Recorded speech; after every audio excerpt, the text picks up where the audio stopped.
자, 안녕하세요. 황주범입니다. 자, 이번 유형자산, 유형 자산에 대한 설명입니다. 강의는 제 10강에 해당이 되는 부분이고요. 두 개의 강의를 나누어서 10강, 11강으로 해서 진행을 하도록 하겠습니다. 자, 여러분들 많은 이해가 되셨으면 좋겠습니다. 자, 유형자산 한번 시작해 보도록 하겠습니다. 유형자산은요, 투자 자산보다 좀 용어가 조금 많아요. 그래서 유형자산은요, 사람의 생애 주기라고 생각하시면 돼요. 그래서 이 생애 주기가 이제 밑에서 이제 제가 한번 적어 놨는데, 그러니까 유형자산은 이 생애 주기로 한번 이해해 주시면 돼요. 그래서 유형자산이 처음에 취득해서 그 다음에 유지를 하는 거죠. 이제 수선도 하고, 그 다음에 시간 지나면 감가상각하고 12월 말자에 감가상각함으로써 이제 도저히 내가 못 쓰겠다라고 할 때 이제 처분 또는 폐기하게 되는 그런 과정의 1년의 과정이라고 생각하시면 돼요. 그래서 오늘의 수업은요, 취득과 수선 유지, 그 다음에 감가상각, 그 다음에 처분 폐기로 해가지고 이 네 가지에 대한 순환 과정에 대해서 설명을 하려고 합니다. 그래서 제가 아마 계획을 짤 때는 수선 유지까지가 1파트고 감가상각 처분 폐기가 2파트로 이제 보면 돼요. 그렇기 때문에 자, 유형자산에 대한 내용을 한번 보도록 하겠습니다. 자, 그렇기 때문에 유형자산에 대한 내용을 한번 정확하게 설명해 볼까요? 유형자산은요, 목적이 영업 목적입니다. 우리 이제 다 얘기했죠. 판매 목적은 재고자산, 투자 목적은 투자자산, 영업 목적은 유형자산에 해당이 됩니다. 그래서 경제적 효익이 발생하는 것으로 형태가 있는 자산입니다. 1년을 초과해서 사용해야 되고, 형태가 있는 자산이고, 그 다음에 경제적 효익이 발생을 해야 돼요. 이 세 가지가 조건이 맞아 들어가야 됩니다. 그리고 토지, 건물, 구축물, 기계장치, 건설 중인 자산, 비품 등으로 유형자산으로 분류합니다. 유형자산은요, 계정 과목이 약 한 10개 정도 해당이 돼요. 10개 정도 해당이 되고, 그래서 그렇게 많지는 않아요, 계정 과목명이. 근데 취득할 때 이제 회계 처리하는 방식이 좀 독특한 부분도 있고 그렇지 않은 부분도 있습니다. 그렇기 때문에 우리는 처음에 취득, 그 다음에 유지수선, 그 다음에 감가상각, 처분 폐기 해가지고 자, 1대기를 자, 이렇게 한번 두 파트를 나눠서 한번 진행해 보도록 하겠습니다. 그래서 어렵지 않으니까 아마 충분히 따라올 수 있을 거라 저는 생각합니다. 자, 첫 번째, 유형 자산의 종류입니다. 유형 자산은요, 형태가 있는 자산입니다. 그러니까 말 그대로 한자어예요. 있을 유자에 형태 형자. 이게 유형이라는 한자입니다. 유형의 반대가 뭐냐면은 무형이에요. 이렇게 무형. 무형이라는 뜻을 갖고 있어요. 무형은 형태가 없는 자산이에요. 그렇기 때문에 자, 오늘의 파트 유형자산의 파트에 대해서 한번 설명해 볼게요. 유형자산은 영업 목적으로 하는 형태가 있는 자산이고요. 1년을 사용할 목적으로 취득하는 자산입니다. 그래서 여러분들이 다 아시는 내용들이에요. 토지 뭐 모르는 사람 있어요? 박경림의 토지? 뭐 소설책, 예, 이제 뭐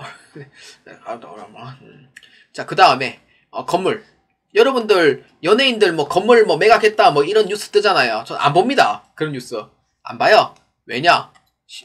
아니 뭐 매각했다는 게 뭐 우리 그냥 뭐 이슈되는 내용입니까 그게? 그래서 안 보죠 저는. 기계장치. 공장의 기계장치, 그 산업기계를 뜻합니다. 선생님, 프린터기도 기계장치 아닌가요? 아니죠. 그거는 비품에 해당이 됩니다. 그래서 사무실에 있는 프린터기, 컴퓨터, 의자, 책상은 비품으로 이제 보면 되고요. 그 다음에 차량에서 운영하는 차량 운반구 이런 거. 건설 중인 자산은 말 그대로 건물이나 기계장치를 제작하는 거예요. 그러니까 주문 제작 방식이죠. 주문 제작을 해서 이제 의뢰해가지고 완공시키는 거. 이게 바로 건설 중인 자산이라고 부릅니다. 그러니까 말 그대로 이렇게 이제 해석해 주시면 됩니다. 그래서 이제 이거 외에도 뭐 구축물도 있고 공구와 기구도 있고 뭐 이런 계정 과목이 있는데 그것보다 여러분들이 제일 많이 쓰는 계정 과목 이 6가지를 유형자산에 쓰인다라고 보아주시면 됩니다. 자, 유형자산의 취득입니다. 이거 중요합니다. 유형자산의 취득은요, 내 재산을 가져올 때 차변에 기록합니다. 그러니까 내 재산을 구입할 때, 즉 이거는 내 재산이 올라가는 거가 되는 거죠. 그래서 자산의 증거로 봐요.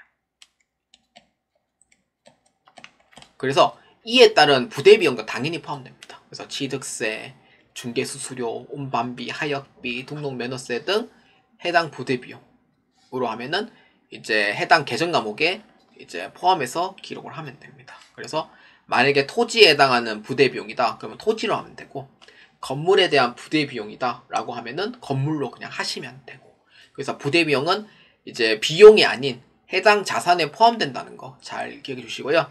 만약에 이제 사용을 하면서 처분하게 되는 경우에는 내 재산에서 내려가게 되죠. 그래서 대변으로 처리해 주시면 됩니다. 자, 여기서 이제 제가 미리 한번 선언해 볼게요. 자, 유형별 취득자산에 대한 내용을 설명할 거고요. 그래서 이 내용에는 회계관리 2급에서 출제되지 않은 내용도 존재합니다. 그렇기 때문에 모든 내용은 다 볼 필요는 없고요. 그래서 출제되는 부분과 출제 안 되는 부분을 제가 구분해서 제가 적어놨습니다.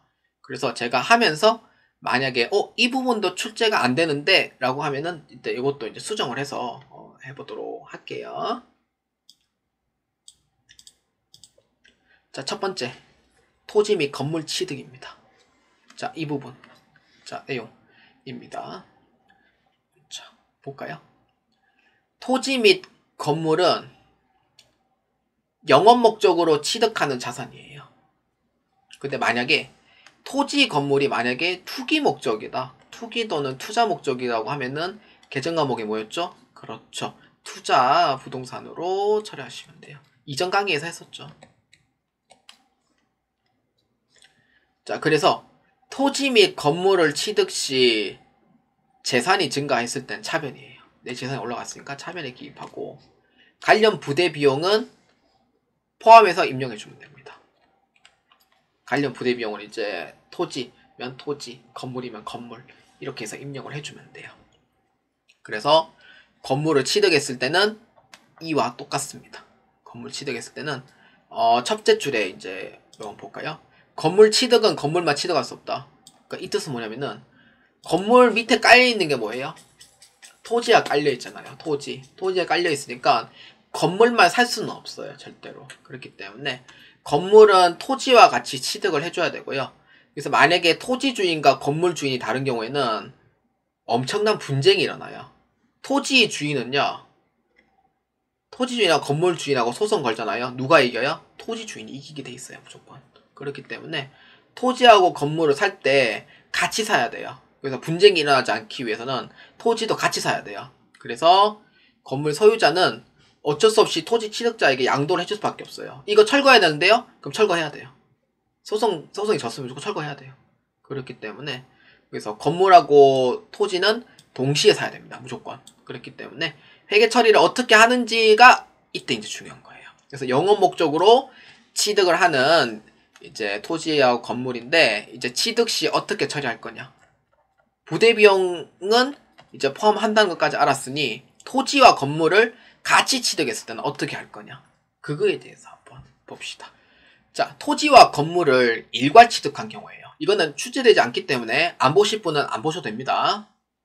자, 그래서 토지와 건물을 일괄 취득했다, 동시 취득했다 라고 했을 때, 동시 취득했을 때는 몇 가지 방법이 있어요. 그래서 어떻게 할 거냐, 이제 부동산 이제 중개인에게 계약서죠. 예. 건물을 토지와 같이 취득하는 매매계약서를 작성하는데, 뭐 예로 들어가지고 이제 뭐 토지가 2억 원이고 건물이 1억 8천만 원 1억이라면은 회계 처리할 때 좀 편해요. 그러니까 적어주면 편하죠. 편한데, 근데 실무에서는 2억 원을 이렇게 작성을 할 때 토지와 건물을 동시에 작성하는 경우가 많아요. 그래서 회계 처리할 때 많은 고민이 이제 생깁니다. 그 이유가 뭐냐면은, 매매계약서가 있으면은 토지 가액 얼마, 건물 가액이 얼마 이렇게 돼 있으면은 회계 처리할 때 정말 편해요. 근데 2억을 떡하네 해가지고 건물, 토지, 보완금액이다 라고 해가지고 부동산 중개인한테 물어보죠. 토지하고 건물 공급가액 얼마예요? 라고 하면은 웃으면서 허허허 잘 모르겠는데요. 이렇게 얘기해요. 진짜로요. 이렇게 얘기해요. 중개인들 하여튼 그렇고요.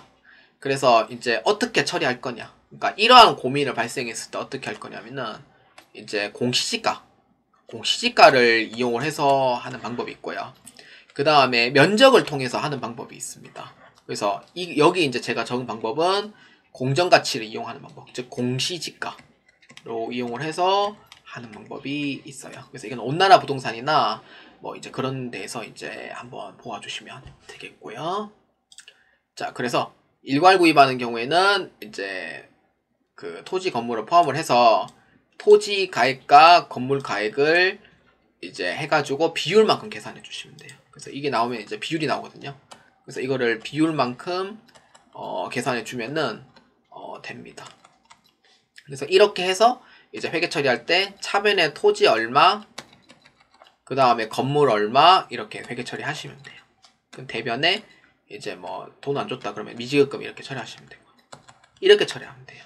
만약에 토지와 건물을 일괄 구입했을 때 토지 건물을 쪼개줘야 되거든요. 그래서 이렇게 해서 처리해 주시면 되는 겁니다. 그래서 이러한 회계 처리 방법이 있고요. 자세한 거는 그냥 넘어갈게요. 자, 그 다음 두 번째. 이 부분은 좀 알고 계셔야 돼요. 건물과 토지를 취득해가 즉시 철거하는 경우예요. 이거는 문제에서 한 번씩 나와요. 회계관리 2급에서는 잘 안 나오는데 회계관리 1급에서도 안 나온 거고 재무관리사 나오려나? 이쯤에서 이제 나올 거예요. 그래서 이건 어렵지 않아요. 그냥 설명하겠습니다. 자, 여기 줄 거 주시면 돼요. 건물과 토지를 동시에 취득하고 즉시 철거하는 경우가 존재합니다. 그렇기 때문에 건물을 즉시 철거하면 뭐가 남아요? 토지밖에 안 남죠. 그렇기 때문에 토지의 가액에서 포함하면 돼요. 자, 그림을 제가 그렸어요. 건물하고 토지를 취득을 했어요. 그래서 건물을 즉시 부숴버렸어요. 그럼 남는 건 뭐만 남아요? 이것만 남는 거죠. 이것만 남는 거죠. 왜요? 남는 거 토지, 부대비용 다 포함하고 철거비용 있으면은 잡수익 있다. 그럼 차감시켜주면 돼요. 그럼 이게 이제 취득금액에 포함시키면 되죠. 근데 만약에 토지의 건물을 일괄 취득했으면은 비율로 계산해야 되지만 건물과 토지를 일괄 취득한 후에 건물 철거는 남는 거는 땅밖에 없다고요. 그래서 이 땅값만 계산해주면 돼요. 이해되시죠? 건물은 없는 거니까 계정 과목에 건물을 올릴 수가 없는 거. 그래서 남는 건 토지니까 토지 금액에다 다 몰빵시켜주면 되는 겁니다. 그래서 즉시 철거하는 경우는 이렇다. 이렇게. 자, 그래서 예제를 한번 볼까요? 예제를 보면은 11월 29일자에 보면은 대구의 중구에 그 8층짜리 빌딩을 취득하기 위해서 공인중개사의 의뢰가 토지 2억, 건물 20억에 취득을 하고요. 공인중개사 수수료, 취득세, 등록 면허세, 소유권 이전 비용 등 1억 원을 보통예금 납부합니다. 자, 공과금은 다 납부했죠. 그래서 건물 및 토지의 대금은 10억이에요. 그래서 보통예금으로 이체하고 나머지 대금은 24개월 할부로 지급해요. 그래서 건물을 일괄 취득하고 11월 말일자에 즉시 철거합니다. 이 뜻은 뭐예요? 자, 건물하고 토지가 있는데 건물을 없애버렸어요. 뭐만 남아요? 토지만 남죠. 그래서 토지의 전체 금액을 포함시켜주면 돼요. 이게 즉시 철거했을 때 회계 처리 방법은 다 토지에다가 다 때려 넣으면 돼요. 그냥. 건물 20억을 토지로 때리면 되고 토지 2억 원은 그냥 처리하면 되고 부대 비용도 다 토지로 다 때려 넣으면 돼요. 그러니까 이렇게 해서 회계 처리한다. 남는 건 뭐예요? 토지만 남으니까 그런 거예요. 토지만 남으니까 차변에 토지 넣고 그 다음에 공과금은 보통예금으로 주고 그 다음에 20억 중에 10억은 보통예금으로 이체하고 남은 금액은 뭐예요? 그렇죠. 돈 안 준 거죠. 그래서 돈 안 준 거는 부채의 증가, 대변으로 처리해 주시면 됩니다. 이때 미지급금 처리하시면 돼요. 그래서 즉시 철거하면은 남는 거는 건물 다 부숴버리면은 토지밖에 없기 때문에 그래서 토지의 가액에 포함시켜주면 된다. 이렇게 해서 보아주시면 되는 겁니다. 자, 그래서 정리하자면 이렇게 돼요. 그래서 즉시 철거하고 남은 거는 토지라고 얘기했었고 그래서 건물 20억을 토지 20억 원으로 해가지고 처리하면 되고 즉시 철거하면 남는 거는 토지뿐이고 그래서 해당 부대 비용은 토지의 금액에 그냥 다 포함시켜주면 되고 그 다음에 대금을 납부하지 않은 22억 중에 12억은 그냥 미지급금 처리하면 돼요. 그래서 이거는 원재료하고 상품 매입이 아니기 때문에 미지급금 처리하고요. 원재료하고 상품 매입인 경우에는 외상 매입금으로 처리합니다. 그래서 이 점 잘 기억해 주시길 바랍니다. 자, 두 번째, 차량 운반구 취득입니다. 이거는 공채 관련된 부분이라 회관리 2급에서는 포함되지 않는 점, 혹시나 이 부분을 띄우고 싶다 그러면은 다른 내용으로 넘어가 주시길 바랍니다. 자, 설명하겠습니다. 차량 운반구의 취득은요, 말 그대로 내 차 산 거예요. 내 차 산 거고요. 그래서 여기에 보면은 취득 시 내 재산이 올라가게 되므로 차변에 입력을 한다고 돼 있죠. 그래서 관련 부대 비용 어떻게 해야 돼요? 다 포함시켜줘야 돼요. 그래서 해당 차량 운반구에 다 올려주시면 되고요. 근데 여기서 조심해야 될 부분이 뭐냐면은 차량 보험료는 부대 비용이 아닌 보험료로 처리한다는 점, 이거 잘 기억해 주시기 바랍니다. 이거는 그 보유에 대한 비용으로 처리하는 거예요. 이거는 구입 시 비용이 아니고 내가 보유함으로써 발생한 비용으로 생각하시면 돼요. 그래서 별도의 비용으로 처리한다, 이렇게 보아주시면 됩니다. 자, 그래서 예제를 한번 볼까요? 예제를 보면은 영업 목적의 차량이 필요하게 되어 포토트럭 1톤 2천만원에 취득하고 번호판, 소유권 이전, 취득세 등 100만원은 보통예금으로 이체합니다. 근데 차량은 36개월 할부로 결정했대요. 자, 트럭 한 대가 2천만원이면은 내가 차량이에요. 차량을 구입한 거죠. 차량 운반구로 처리합니다. 이렇게. 그 다음에 소유권 이전에 대한 부대 비용은 어떻게 돼요? 해당 차량 운반구에 포함을 하는 거예요. 이렇게. 이해되시죠? 그래서 이제 취득 시 내 재산이 올라가니까 차변으로 처리하는 거고, 그거에 따른 부대 비용은 해당 차량 운반구에 포함을 해서 매개 처리를 하면 된다, 이렇게 모아주시면 돼요. 그리고 대금은 줬어요? 아니죠. 할부를 했기 때문에 미지예금 처리합니다. 그래서 나머지 공과금은 보통예금으로 이체했으니까 내 돈 나갔죠. 내 돈 나간 부분은 뭐예요? 그래서 대변으로 처리해 주시면 됩니다. 자, 이렇게 해서 매개 처리한다 라고 보아주시면 되겠습니다. 자, 그 다음 이제 차량 취득 시 이제 공채 취득을 하는 부분입니다. 공채는 제가 단기매매 증권 때 설명했지만 지방자치단체에 해당하는 채권이에요.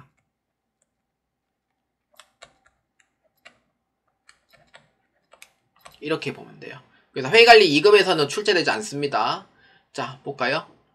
차량을 취득하게 되는 경우 지역마다 다르지만 필요시 강제로 공채를 취득해야 되는 경우가 있어요.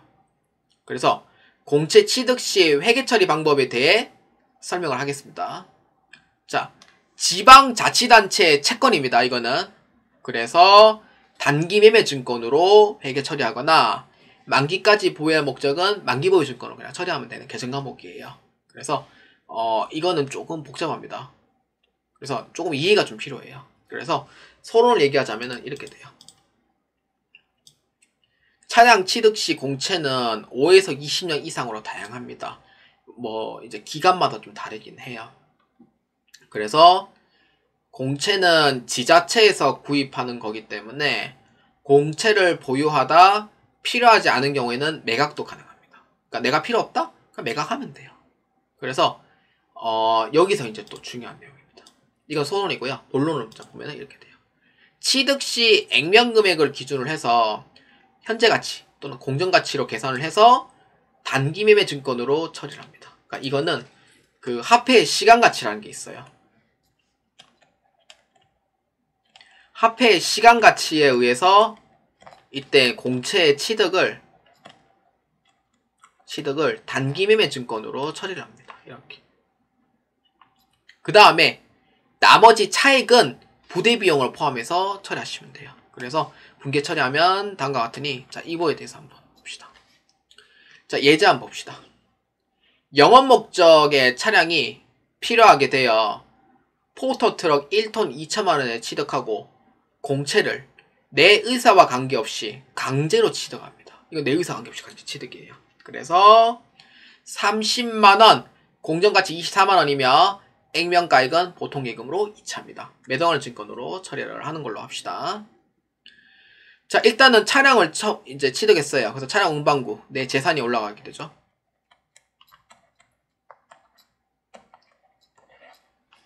그 다음에 대금을 줬어요?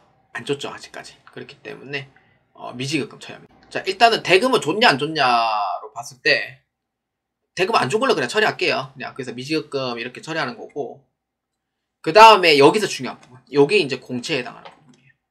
공채는 액면금액은 이미 이제 보통예금으로 이체를 했습니다. 그래서 내 돈 나갔기 때문에 30만원을 처리하면 되고, 이때 매도하는 증권 24만원은 공정가치에 의한 금액을 차변에 계산하도록 되어 있어요.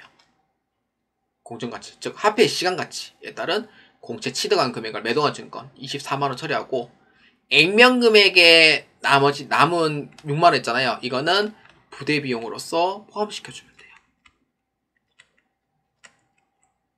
이렇게 해서 처리해 주시면 됩니다. 이게 바로 공채에 대한 회계 처리 방법이라고 보시면 되고요. 제일 중요한 부분은 이 흐름을 잘 보시는 게 중요해요. 이거 30만원짜리. 그래서 정리를 하자면은 이렇게 딱 적어놨습니다. 그래서 첫 번째, 액면가액 30만원 중에 24만원은 매도하는 증권으로 처리하도록 되어 있고요. 나머지 차액 6만원을 빌 거예요. 6만원은 차량 운반구 금액 부대비용으로 포함해서 포함을 한다. 자, 이렇게 보아주시면 되겠습니다. 그래서 공채 취득할 때는 이렇게 해서 회계 처리한다 라고 보아주시면 되겠습니다. 자, 그 다음 세 번째, 건설 중인 자산입니다. 유형자산의 자본화라고 이제 얘기를 하고요. 그래서 이거는 자산 계정 과목이에요.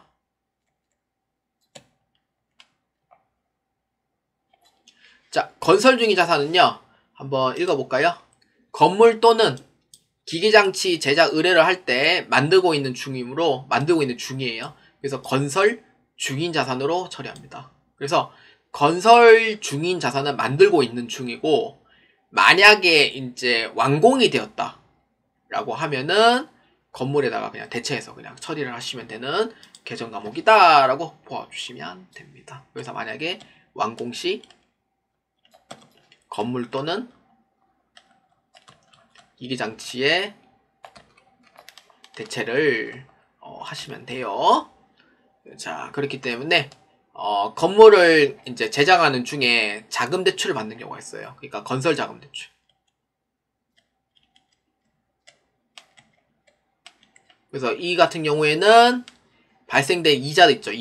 이자를, 그러니까 이건 이자 비용으로 처리하지 않고요. 이거는 특정 차입금이라고 불러요. 이거를. 그러니까 건설의 목적에 쓰는 특정 차입금인데, 그래서 이에 대한 이자는 이자 비용 하지 않고 그냥 건설 중인 자산으로 처리한다. 이렇게 봐주시면 됩니다. 그래서 이렇게 이제 보아주시면 돼요. 그래서 이제 건설 중인 자산은 건물 및 기계 제작을 위해서 재료비, 사람이 쓸 노무비, 경비 등 건설 중인 자산 다 포함하고, 그 다음에 그거에 따른 이제 대출 받는 부분의 이자 비용도 경비로 지급을 해서 포함을 다 시켜버려요. 그래서 완공이 된다라고 하면은 건물로 대체를 해서 처리하면 된다. 이런 흐름을 보아주시면 되겠습니다. 자, 그래서 예제를 한번 봅시다. 기계장치 제작 의뢰를 위해서 3천만원의 계약금으로 보통예금 이체했다. 원래 이거는 계약금이라고 하면은 선급금 생각할 수 있는데, 그 기계장치라든지 그 다음에 건물에 그런 이제 건설 의뢰인 경우에는 선급금을 쓸 필요는 없어요. 그렇기 때문에 이 부분에서는 건설 중인 자산으로 회계 처리합니다. 용도가 조금 달라요.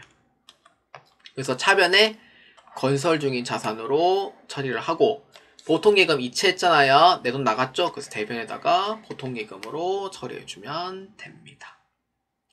자, 그래서 이제 밑에 보시면은 기계장치의 제작이 완료가 되었어요. 완료되어가지고 총 대금 5천만원이고 나머지 2천만원은 1개월 후에 지급하기로 한 거예요. 그러니까 기기장치가 완공이 됐죠. 그렇기 때문에 그러면 기기장치로 대체해주면 되고요. 그러면 건설 중인 자산은 내 할 일 다 했죠. 그래서 이거는 제거가 되는 거예요. 그래서 내 재산에서 내려가는 거죠. 내 할 일 다 했어. 끝난 거죠. 그 다음에 대변에 1개월 후에 지급을 했으니 돈 안 준 거예요. 그래서 돈 안 준 거. 그래서 이거를 대변에다가, 부채는 돈 안 주면 대변입니다. 그래서 대변에다가 미지급금으로 처리해 주시면 되겠습니다. 이렇게 해서 회계 처리하는 흐름이다. 이렇게 보아주시면 되겠습니다. 자, 유형자산의 유지, 즉 수선에 대한 설명입니다. 자, 여러분들이 이렇게 이제 사용을 하다 보면은 유지 비용이 들어가요. 기계를 쓰다 보면은 부품을 수리해야 되는 경우가 있고요. 그 다음에 건물인 경우에는 이제 수선을 해야 되는 경우가 있고, 엘리베이터를 아예 다 싹 다 바꿔야 되는 경우도 있어요. 오래되면은. 그래서 이러한 부분에 대한 이제 유지, 즉 수선이다. 이렇게 이제 모아주시면 됩니다. 그래서 앞에 이제 손을 얘기하다 보면은 유형자산을 사용하다 보면은 이제 이것저것 수리해야 되는 경우가 있어요. 저희 회사도 이제 뭐 이제 4년차에 접어들지만 기계도 이것저것 수리해야 되는 경우가 있어요. 잘 가다가 같이 어딘가 고장나는 경우도 있고, 그다음 오래돼가지고 부품을 바꿔야 되는 경우도 있고. 그래서 예를 들어서 이제 설명하자면은 건물을 도색해야 되는 경우가 이제 창문 교체, 유지 보수, 기계 장치, 그다음 기계 부품 수리, 차량 수리 등에 이제 해당이 되는 거죠. 그래서 유형자산의 수선은요, 그 자산의 가치를 올릴 수 있는 자본적 지출과 수익적 지출로 나누어져요. 그래서 이 내용 중요합니다. 그래서 수선, 그래서 자본적 지출, 자산의 가치를 올리는 자본적 지출과 그 다음에 원상복구, 이제 현상유지를 하는 수익적 지출로 나누어진다. 이렇게 보아주시면 되겠습니다. 자, 그래서 자본적 지출은요, 내용이 중요합니다. 재산의 가치를 증가시키며 해당 유형자산 내 계정 과목으로 처리한다. 그래서 예를 들어 어떤 거냐면은 이제 건물에 엘리베이터 설치, 그러니까 금액이 뭐 이렇게 막 한두 푼 금액이 아니에요. 막 최소 막 수천만 원, 수억 원 들어가는 이제 그 금액이라 이제 가치가 이제 올라가는 부분이다. 이렇게 보면 되죠. 그래서 건물에 비상계단 설치, 건물에 에스컬레이터 설치, 기계장치의 대수선, 그다음 차량 운반구 엔진 교체 등 해당한다. 그래서 이거는 금액이 좀 큰 거에 해당하는 부분. 금액이 좀 크죠. 수선 금액이 상당히 큰 금액으로 해당이 되고, 이 부분에 대해서는 자산의 가치를 올려주는 내용으로 보아주시면 돼요. 그래서 자본적 지출이다. 이렇게 보면 되고요. 그러니까 수익적 지출은요, 말 그대로 현상유지예요. 그러니까 유지비용이라고 생각하시면 되고, 그냥 비용으로 처리하되 계정 과목은 수선비로 처리를 해줍니다. 뭐 어떤 거냐? 뭐 건물의 도색, 건물의 창문 교체, 건물의 문 교체 및 수리, 기계 부품 수리, 차량 운반구, 기계 부품 수리, 엔진 오일, 그 다음에 비품 이제 수리. 그러니까 이런 것들은 금액이 커요, 금액이 작아요? 금액이 크지 않다. 이렇게 보면 돼요. 그렇기 때문에 이러한 부분은 수선, 유지 비용으로 봐요. 그래서 이러한 부분에 이거를 왜 수익적 지출이라고 하냐면은, 수리했잖아요. 수리해가지고 유지를 하잖아요. 그럼 물건을 만들어요. 물건을 생산을 해서 판매를 하잖아요. 그럼 판매했을 때 판매 수익이 나오잖아요. 그래서 수익적 지출이라고 보는 거예요. 미래를 보고 계산을 하는 거고, 자본적 지출은 자산의 가치가 올라가기 때문에 내 순재산이 올라간다. 이렇게 모아주시면 됩니다. 자, 회계 처리 방법입니다. 자, 볼까요? 자본적 지출은 재산의 가치를 증가시켜서 유형자산 계정 과목을 처리합니다. 그래서 자산의 가치가 올라가면은 순재산의 가치가 올라가게 돼요. 그래서 자본적 지출이다. 이렇게 보면 되겠고요. 그래서 건물 등 해가지고 유형자산 처리하고 이렇게 처리하면 되고요. 수익적 지출은 현상유지, 원상복구이기 때문에 그냥 수선비 비용으로 처리를 한다라고 보아주시면 되겠습니다. 그래서 아까 얘기했듯이 현상 유지를 하면은 기계가 돌아갈 거잖아요. 그래서 이제 기계가 운영을 함으로써 물건을 생산할 거죠. 물건을 생산하면은 그거에 따른 판매가 되니까 수익이 나오는 거예요. 그래서 미래를 보고 생각하는 수익적 지출이다. 이렇게도 생각해 주시면 되겠습니다. 그래서 계정 과목은 비용인 수선비로 처리한다 라고 보아주시면 됩니다. 자, 오늘 식강에 대한 설명은 여기까지 진행을 하도록 하겠습니다. 오늘의 식강에 대한 내용을 한번 정리하자면은 유형자산은 첫 번째 1년을 초과하여 사용을 하고 그 다음에 영업 목적이고요. 그 다음에 형태가 있어요 없어요? 형태가 있는 자산이다 라고 얘기를 했었어요. 그렇기 때문에 계정과목은 뭐냐? 토지, 뭐 건물, 기계장치, 뭐 비품, 뭐 여러가지 계정과목이 있었죠. 이런 계정과목이었고, 두 번째는 취득시 회계 처리하는 방법. 여러분들 시험에 안 나오는 부분은 굳이 안 보셔도 됩니다. 자, 취득하는 부분은 아까 토지 건물에 대한 회계 처리, 그 다음 차량 운반구 취득 방법, 그 다음에 검사 중의 자산, 아까 세 가지 했었죠. 그 부분에 대해서 아까 설명을 했었고요. 그다음 세 번째는 이제 여러분들 이제 회사를 운영하다 보면 수선이 이제 나올 때가 있어요. 그래서 자본적 지출은 자산의 가치를 올려줘요, 안 올려줘요? 그래서 자산의 가치를 올린다. 그 종류가 뭐였어요? 엘리베이터 설치, 에스컬레이터 설치, 비상구 설치 등 금액이 이제 좀 큰 비용들 이렇게 이제 보면 되겠고요. 그 다음에 수익적 지출. 수익적 지출은 원상복구, 현상유지다라고 되어 있죠. 그래서 계정 과목은 수선비로 처리를 한다라고 이제 얘기를 제가 했었습니다. 그래서 여러분들 오늘 했던 이 유형자산들 한번 꼭 복습을 꼭 해보시고요. 저는 다음 11강 유형자산 2파트 감가상각부터 한번 시작해 보도록 하겠습니다. 그래서 오늘 내용은 그렇게 많지는 않아요. 그래서 여러분들이 이제 유형자산에 대한 종류, 그 다음 유형자산의 목적, 영업 목적에 대한 부분 잘 기억해 주시고요. 특히 수선에 대한 부분 꼭 잘 기억해 주시길 바랍니다. 자, 전 여기까지 진행하겠습니다. 다음 11강에서 뵙도록 하겠습니다. 여러분들 오늘 보아주시는데 진심으로 감사드립니다. 예, 오늘 고생 많으셨습니다.